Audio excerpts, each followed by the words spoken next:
Sou Cristiane Altoé, sou fisioterapeuta, acupunturista e psicanalista. Essas são as minhas 3 formações de base, que, na verdade, tem muito a ver com o nosso tema, com o que a gente vai falar aqui, né? Eu queria falar um pouquinho para vocês do porquê que eu ingressei nessas formações, né? Porquê que eu associei. Eu sempre tive uma motivação de querer fazer alguma coisa na área profissional que tivesse relacionada ao cuidado do outro, a aliviar o sofrimento do outro de alguma forma, né? Isso sempre foi uma motivação para mim. E aí eu ingressei na fisioterapia. E desde muito cedo na faculdade, desde o 4º período, eu sempre fiz muitos estágios, né? E fazendo estágio de manhã, de tarde, estudando à noite. Eu passei por muitas áreas e atendi pacientes de diversas enfermidades e acometimentos. Então, como fisioterapeuta, eu tratava o corpo, né, do paciente. Só que eu comecei a entender que faltava mais, porque um paciente que chegava para mim, por exemplo, uma vítima de acidente de carro, com as pernas paralisadas e parou de andar, eu, através do meu trabalho da fisioterapia, eu ia trabalhando para recuperar aquelas funções novamente, né, para fazer todas as vias de integração ali de corpo para a mente. A gente, na fisioterapia, a gente trabalha muito de fora para dentro, né, até chegar o estímulo no cérebro. E então eu conseguia ir trabalhando nessa parte corporal dele, nessa parte física, que é muito importante, que isso sempre me motivou muito, né? Sempre me encheu muito os olhos, poder promover a funcionalidade que ele perdeu, que é tão importante para ele. Mas, como eu estava falando para vocês, isso ainda não completava tudo que eu queria entregar para ele. Por quê? Porque ele chegava com muitas dores, inclusive emocionais.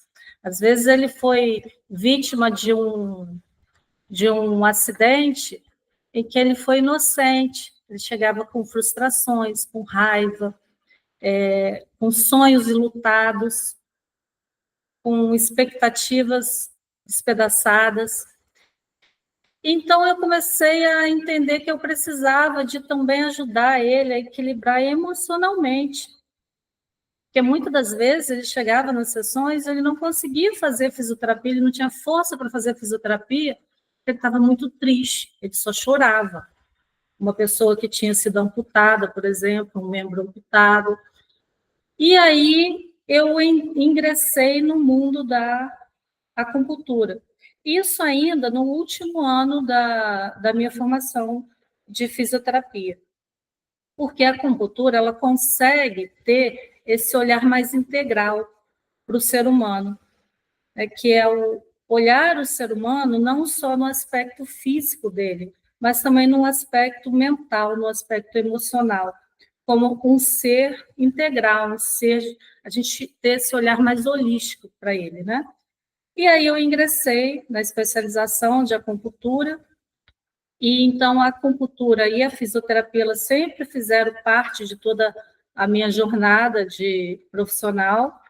Já vai fazer 21 anos que eu sou formada e que eu trabalho nessas áreas. E nesse processo, nesse caminho, eu ainda entendi que eu precisava de mais.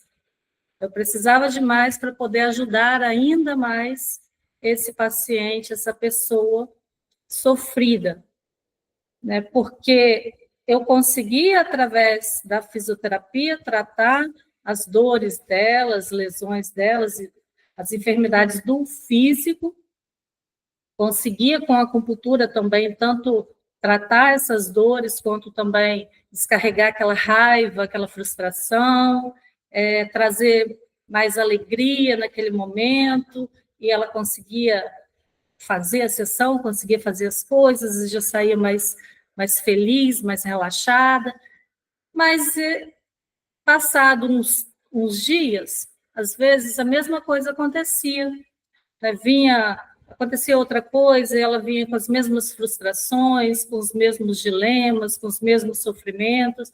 Então, eu entendi que era algo que estava lá dentro, entranhado, né? Que estava no inconsciente, e que não adiantava eu ter um diálogo racional com esse paciente, porque não ia ter resultado. E aí entrou o meu desejo de ingressar na psicanálise. Mas eu estava sempre trabalhando muito, né? Sempre trabalhei em pelo menos 2 vínculos, e eu esperava um melhor momento para fazer isso, porque psicanálise é um curso de muita leitura, de muita dedicação, né? Mais um curso de muita dedicação, e junto com todas as minhas atribuições, não, eu estava procrastinando isso daí. E aí chegou um momento em que eu tive, inclusive, alguns conflitos pessoais e familiares, e que isso foi o start para eu parar de protelar e iniciar a psicanálise. E para mim, gente, foi assim simplesmente maravilhoso, porque me abriu, me evoluiu muito como ser humano, como profissional. Foi um crescimento pessoal muito grande, eu poder abranger essas formações e poder entender de uma forma ainda mais completa o meu paciente e o meu próximo. E por que eu estou falando isso para vocês? Porque tem a ver com o nosso tema. Hoje a gente vai falar sobre psicomatização. Como o sofrimento psíquico afeta o corpo? Hoje a gente vive num mundo em que entender a psicomatização se torna crucial, porque a gente tem mais de 30% de consultas médicas sem causa biológica clara, sem causa orgânica. São aquelas pessoas, aqueles pacientes que vão a um especialista, ele pede uma bateria de exame, não dá nada no resultado dos exames, e ele encaminha para outro especialista que pede mais uma bateria de exames e também não dá nada, e ele vai passando, e isso daí vai gerando ainda mais nele um ciclo de sofrimento, porque ele está angustiado, porque ele quer saber o que ele tem, ele quer tratar, ele quer resolução, e ninguém descobre o que ele tem. Então, entender o que é psicomatização e como ocorre essa relação do nosso psiquismo com o corpo se torna crucial na nossa atualidade, né? Então, o que é essa psicomatização? É um fenômeno fascinante em que claramente a gente vê que existe essa comunicação da mente com o corpo. E aí o corpo se torna uma via possível de manifestação de todo o sofrimento psíquico. Mais na frente eu vou falar para vocês de algumas das principais vias que a gente tem de escape do sofrimento psíquico, né? Então, uma delas é a somatização. Quando a gente não expressa esse sofrimento por uma via ou por outra, ele vai se expressar pelo corpo. São aquelas pessoas que às vezes têm aquelas alergia que empola o corpo todo, quando elas estão vivendo por um momento de muita pressão, muito estresse, muita ansiedade. Aí nós vamos falar também mais para frente, citar algumas das doenças mais comuns, né? Então, a origem do nome, psicomatização. O psíquico é a mente, e a soma é o corpo. Então, são as dores, são as enfermidades do sofrimento psíquico que se manifesta no corpo, que se expressa no corpo. Como o nosso querido Freud fundamentou, né, a psicanálise, o pai da psicanálise, aí, o nosso Freud, ele diz que muitos dos nossos sofrimentos vêm do inconsciente.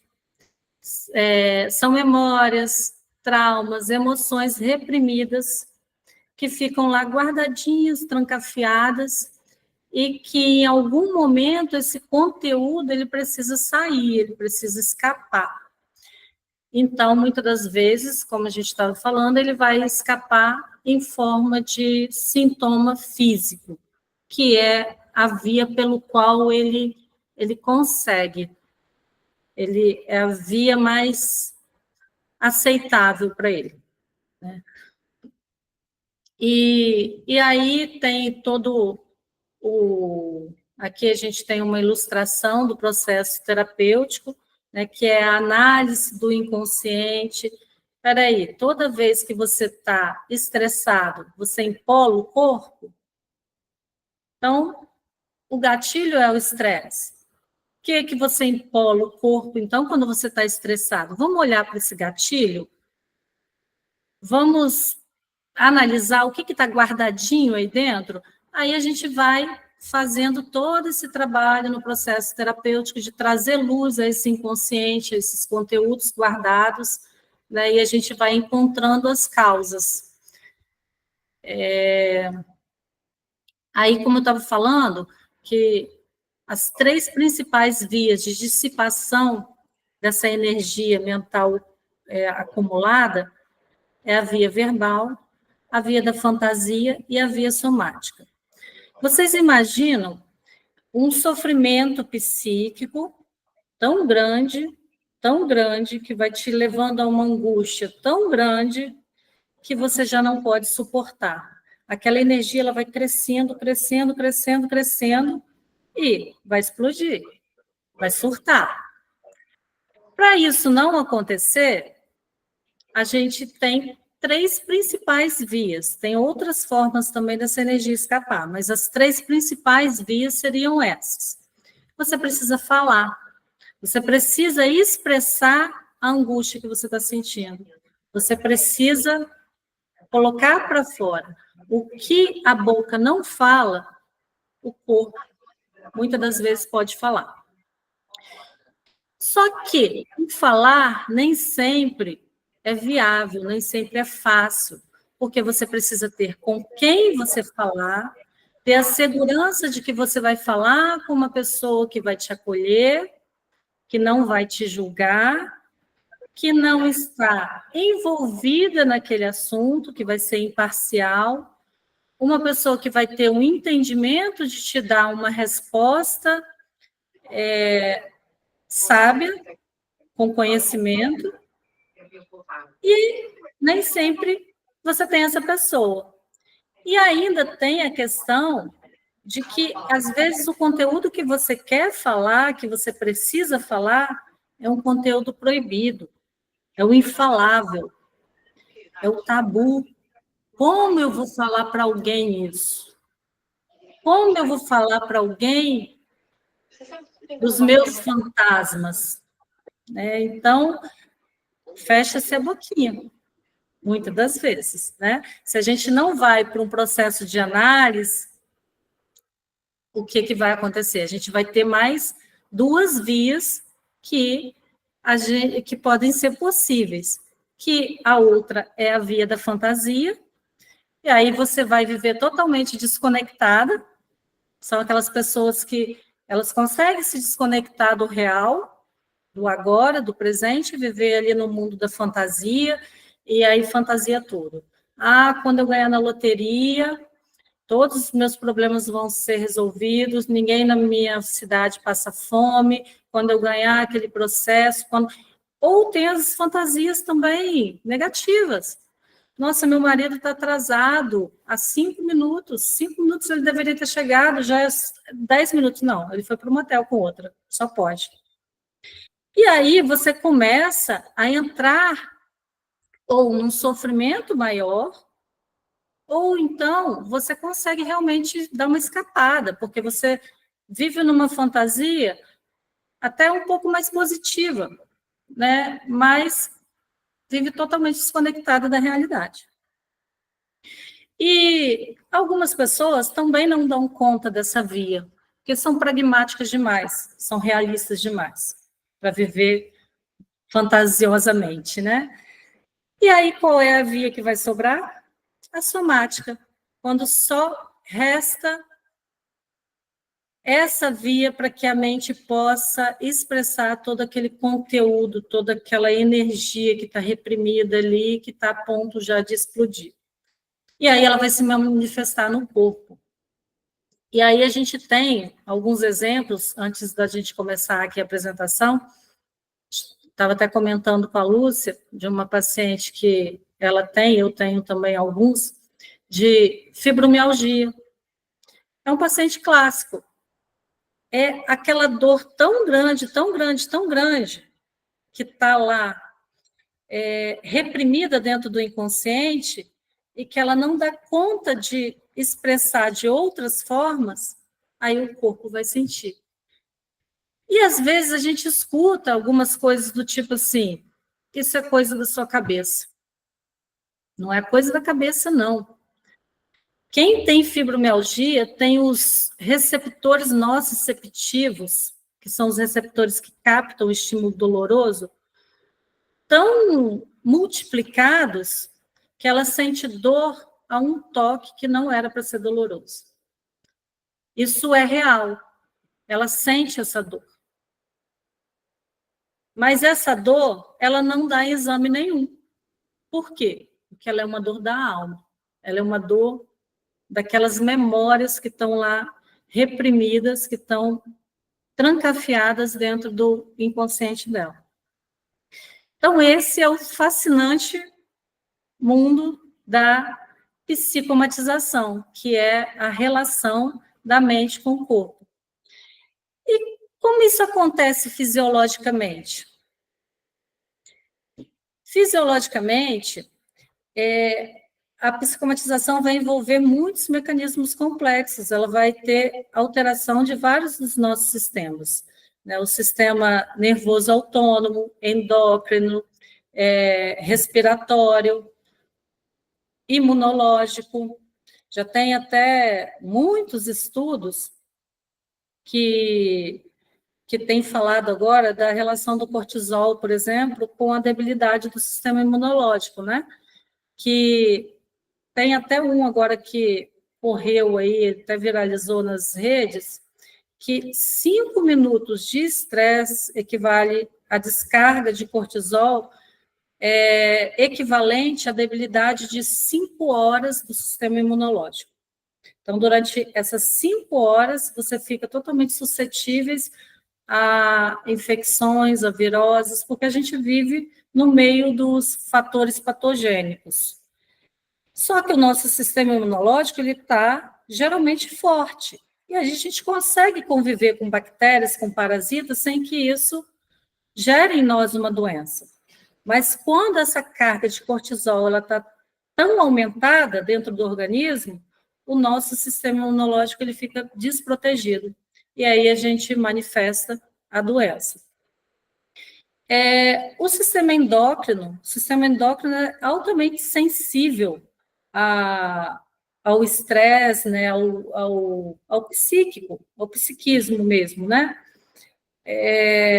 Então, vai alterar, a mente ela vai alterar, ela vai liberar neurotransmissores, a glândula mãe, a hipófise, né, vai comandar todas as outras glândulas, vai liberar uma série de hormônios que vai dar uma série de alterações no corpo, vai aumentar a frequência cardíaca, vai soltar o intestino, vai aumentar a glicemia no sangue, vai desenvolver o diabetes. Muitas das vezes o diabetes não está relacionado a alimento, às vezes ele está relacionado ao estresse.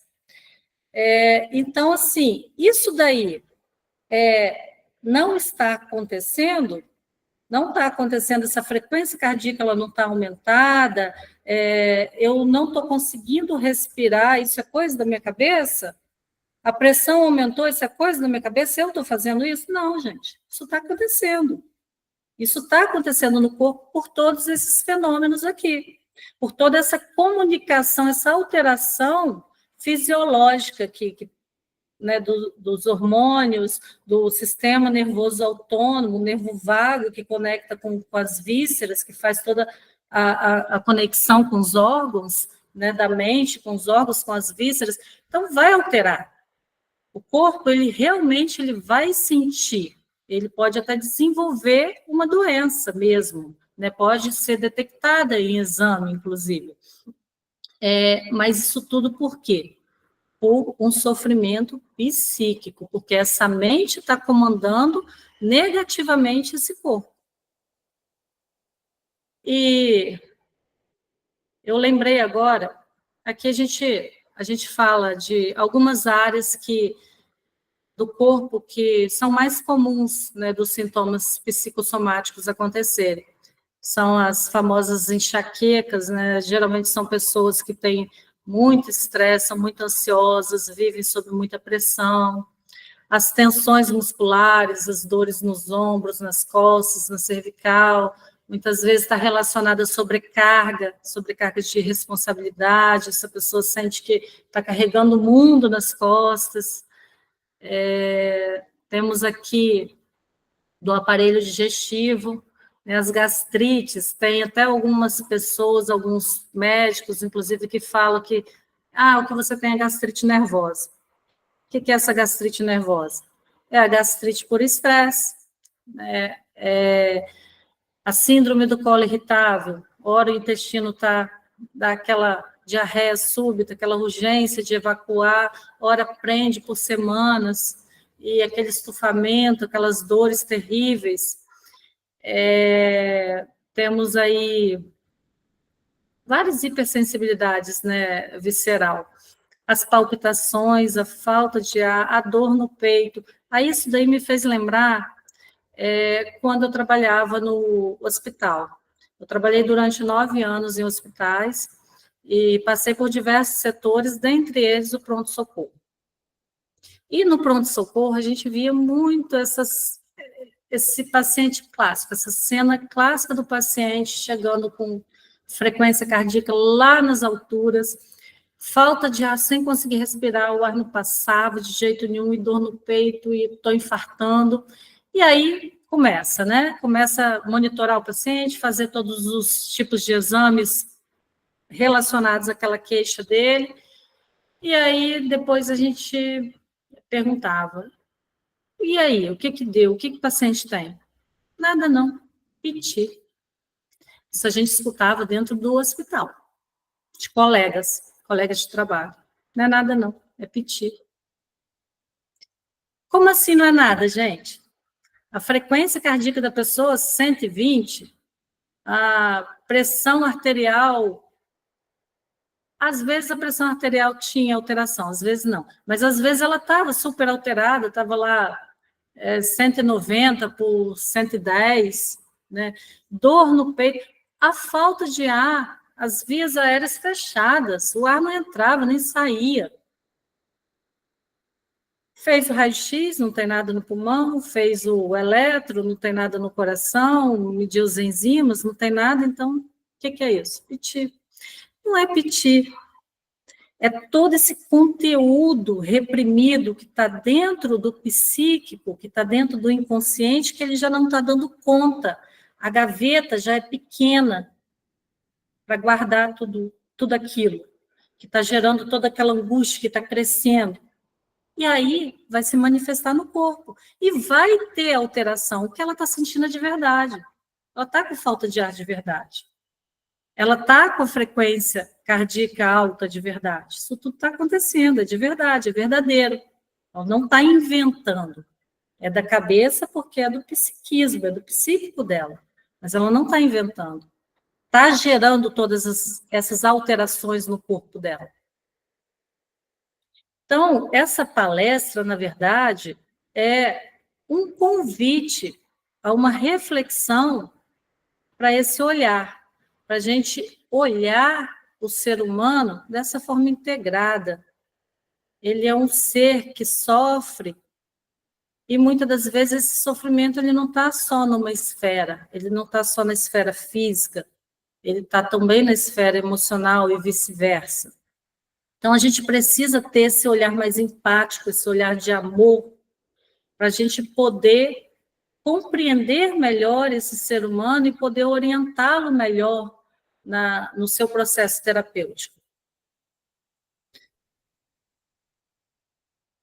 Então, aqui a gente está falando um pouco dos sintomas comuns, né? As dores nas costas, como eu falei, no pescoço, no ombro. É bem clássico do estresse, da ansiedade.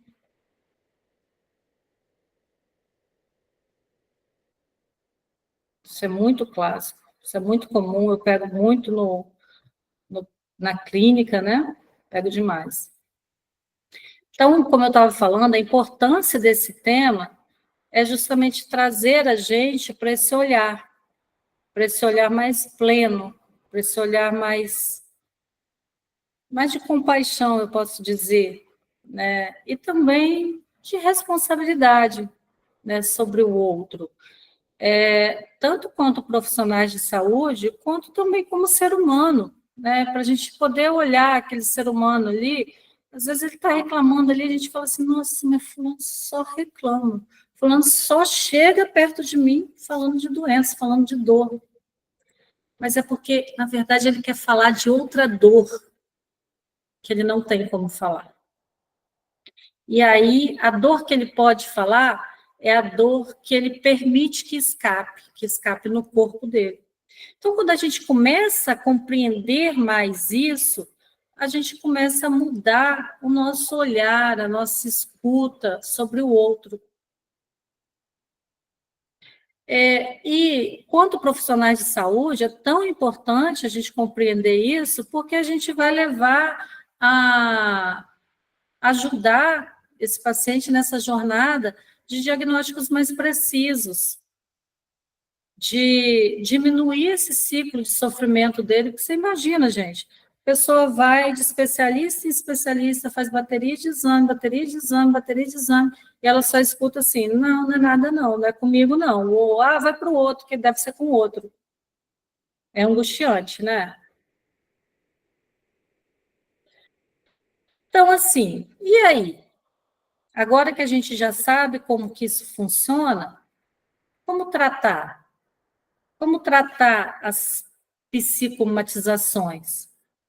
A pessoa, eu tenho um paciente com a coluna totalmente travada e eu vou ali, eu faço fisioterapia, faço acupuntura e ele sai bem, daí a pouco ele volta de novo, mancando.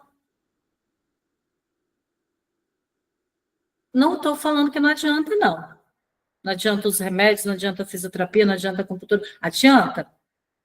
Ele está com a coluna travada, ele não está conseguindo andar. Então, a gente precisa resolver isso daí. Mas a gente precisa resolver também de uma forma mais plena para ele, que seja mais permanente. Então, entra a psicanálise, o processo psicanalítico, né? Entra essa investigação do inconsciente. Vamos investigar o que está acontecendo. Vamos investigar o que está reprimido, o que está escondido. Vamos investigar essa dor que está num nível mais escondido, mais profundo. E aí entra esse processo maravilhoso do autoconhecimento e que realmente ele faz assim com a mente, né?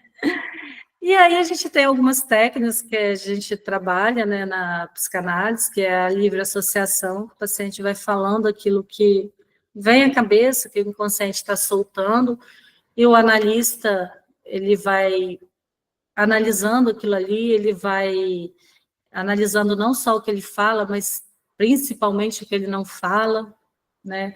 ele vai analisando tudo, os engasgos que o paciente dá em cada fala, o gestual, vai linkando e vai jogando luz aquilo ali para que o paciente entre nessa jornada tão linda, né, do autoconhecimento, do conhecimento dos seus traumas, dos seus conteúdos reprimidos, e possa ressignificar e possa elaborar. Tem também a análise dos sonhos, que os sonhos também são escapes do inconsciente. São pistas importantes que o inconsciente solta do conteúdo que está lá dentro, que está guardado, que precisa ser investigado.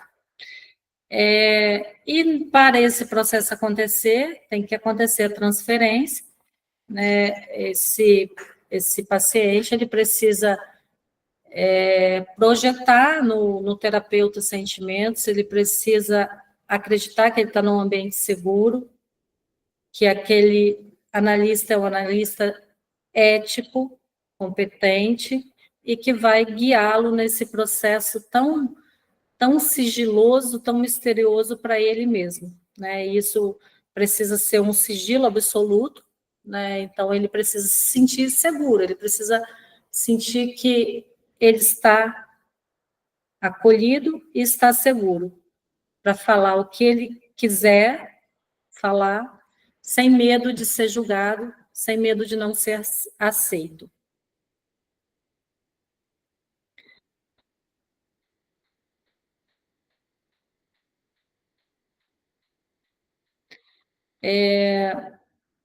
Aqui eu já falei.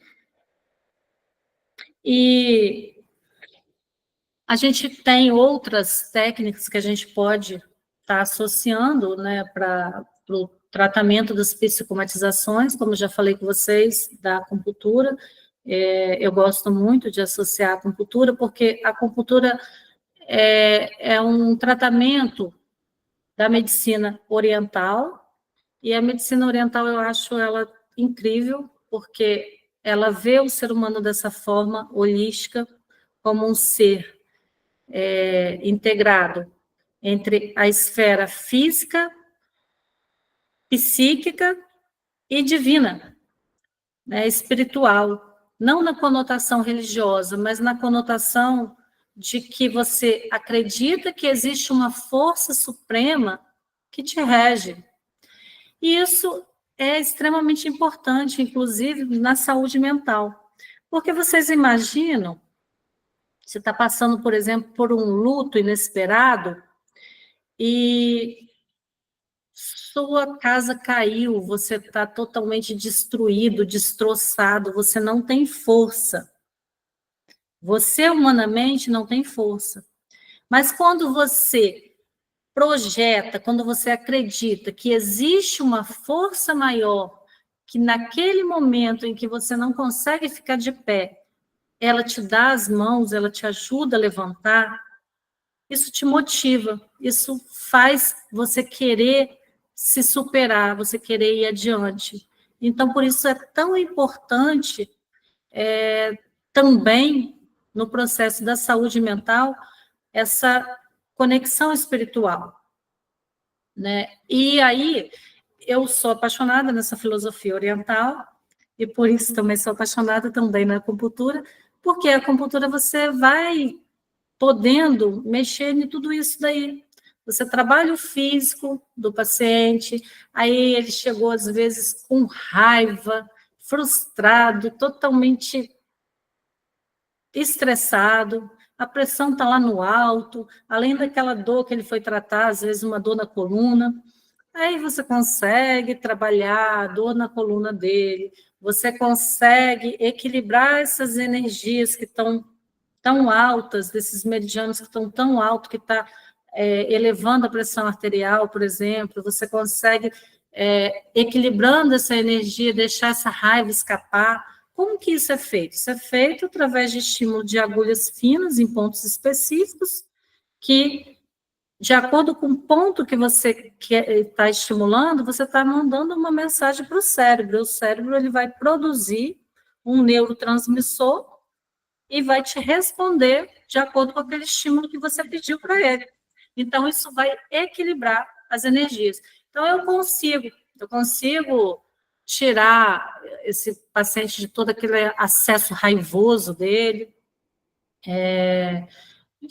daquela ansiedade, de uma tristeza profunda ali que ele não consegue nem falar, daqui a pouco ele já está mais relaxado, ele já está conseguindo falar.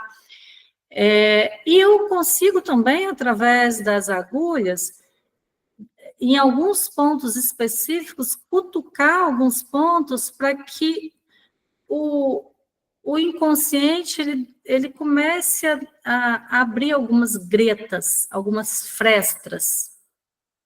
Eu consigo facilitar o processo da análise. Porque nisso que eu abro algumas frestas, aí se você fazendo a análise, alguns conteúdos, eles já vão ficando mais fáceis de virem, né? Alguns conteúdos que você não lembrava mesmo, e você começa a lembrar e começa a trazer na livre associação. Então, assim, é muito legal, né, você associar também essa técnica. A gente tem o Mindfulness, que nada mais é do que uma meditação, mas hoje em dia a gente já não fala em meditação mais, porque meditação já está mais ligada a uma conotação religiosa, né? E, na verdade, essa prática não seria sobre a questão religiosa, e sim sobre a questão da respiração, da concentração, do você se focar no momento presente, da aceitação sem julgamento. Então, você vai trabalhando a respiração e você vai trabalhando esses seus pensamentos, né, de se focar ali no presente, de se focar só no sentimento de aceitação, de não julgamento. E com isso você consegue ir equilibrando também as energias do seu corpo, através de quê? Tudo é através de neurotransmissores, de neurohormônios, que são liberados por essa via do corpo com a mente. Porque você está mandando, quando eu começo a controlar a minha respiração, eu, através do meu físico, através da minha respiração, eu estou mandando um comando para a minha mente. E aí eu estou retomando o controle.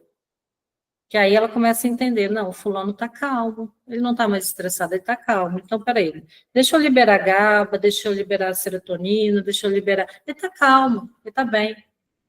Deixa eu liberar hormônios do bem-estar. Então, você retoma o controle. Aí a gente tem outras práticas, né? O Pilates, por exemplo, que trabalha muito o físico, nessa questão da psicomatização que a gente está falando, algumas dores no joelho, algumas dores na coluna, nos ombros. Ele vai tratar através da força, do fortalecimento muscular, através do alongamento, da flexibilidade. Aí vai trabalhar a respiração. Então, você vai estar concentrada no presente, porque você tem que estar concentrada na postura que você está fazendo, no controle do músculo que está sendo estimulado, e na respiração. Então, você começa a estar totalmente ali no presente. Isso é ótimo para essa liberação neurohormonal. Né? Aí, assim como temos também o yoga, né? A própria respiração consciente, né, por si só. Você já retoma, né? Tem umas respiraçõezinhas até muito fáceis. Você puxa o ar, inspira, contando até 3 mentalmente, faz uma apneiazinha, prende o ar, né, com os pulmões cheios, contando até 4, e vai soltando pela boca, expirando, contando até 7. E você vai repetindo essa respiração. Aí você só está concentrado na contagem, no ar entrando, parado e saindo, e na contagem desse tempo, na sincronia desse tempo. Daí a pouco, daí 10 respirações, você já percebe que você já está calmo. Isso tudo por causa daquela questão que a gente explicou um pouco antes, de como acontece essa fisiologia, do psíquico com o corpo, né, que é através dos hormônios. Então, toda atividade física e relaxamento, ela é bem-vinda nesse tratamento da psicomatização. E aí, a conclusão que a gente tem aqui é que a mente e o corpo, eles são integrados, e é preciso a gente compreender dessa forma para que o bem-estar exista, para que a qualidade de vida exista. É preciso que a gente entenda que é possível tratar, a gente não precisa sofrer, a gente não precisa deixar o corpo sofrer, é preciso tratar, e o processo psicanalítico, ele é lindo, né, nesse tratamento, vai gerar uma autoconsciência, vai gerar um comando, um retomar o comando, né, do meu corpo, retomar o comando da minha mente. A mente, ela controla o corpo, mas eu posso controlar a minha mente. Eu posso fazer isso de forma consciente.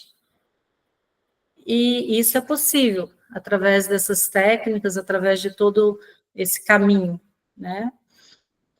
E eu quero agradecer a vocês, né? Como eu falei, eu queria trazer mesmo, era uma reflexão para esse olhar mais pleno do ser humano, tanto para nós, profissionais de saúde, quanto para nós, quanto seres humanos mesmo, para a gente compreender melhor um ao outro, né? Compreender o outro também da forma como a gente gostaria de ser compreendido. A comunicação é uma questão difícil, né? Às vezes a gente não consegue falar coisas que a gente gostaria de falar, mas a partir do momento que a gente compreende que, às vezes, o falar, ele está muito mais naquilo que não foi falado do que naquilo que está sendo falado, a gente já olha com outro olhar, a gente já olha com um olhar de amor, né? E eu queria terminar com essa frase que eu amo, que é do Jung: conheça todas as teorias, domine todas as técnicas, mas ao tocar uma alma humana, seja apenas outra alma humana. Obrigada a todos, agora eu fico aberta aí para a gente poder compartilhar mais alguma coisa, vocês podem ficar à vontade para estar contribuindo, trazendo para a gente